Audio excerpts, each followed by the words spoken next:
अब हम चलते हैं कुदरत की तरफ से अता करदा बहुत सारे ऐसे फल जो इंसानी सेहत के लिए कितने मुफीद हैं। तो सबसे पहली जो आज हमारी वीडियो है वो है सेब के हवाले से, यानी सेब के फ़वाइद, सेब किस तरह और कितना इफ़ेक्टिव है इंसानी जिस्म के लिए। चलते हैं सर बाबर महमूद साहब की तरफ। शुरू अल्लाह के नाम से जो बड़ा मेहरबान निहायत रहम फरमाने वाला है। अस्सलाम वालेकुम व रहमतुल्लाह। शन टीवी के ज़ेर तमाम आज हम एक बार फिर सेहत है जहाँ खुशहाली है वहाँ के ज़ेर तमाम के मौजू पर हम आज आपके लिए सेब एप्पल के लिए हाजिर हुए हैं।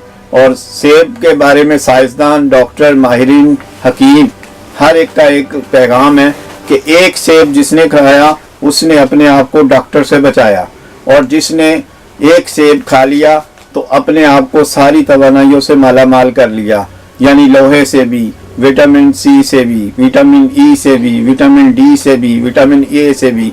और इसमें वाफिर मकदार में कैल्शियम है जो कि हमारे सबसे पहले जब हम खाते हैं तो हमारे मसूड़ों को तंदुरुस्त करता है, फिर हमारे गले को ठीक करता है, फिर हमारे गुर्दों को ठीक करता है, फिर हमारे हाजमे को ठीक करता है, फिर हमारे जिगर को ठीक करता है, और हमारे दिल के लिए तो बहुत ही मुफीद चीज़ है। और उसके बाद ये हमारे खून को साफ़ करता है, पतला करता है, जिससे हमारी हर किस्म की बीमारियां दूर होती है और हम ताकतवर हो जाते हैं। सेब है जहाँ ताकत ही ताकत है वहाँ। अगर आपको हेल्थ या स्किन के हवाले से कोई भी मसला है तो रब्ता कीजिए सर बाबर महमूद से।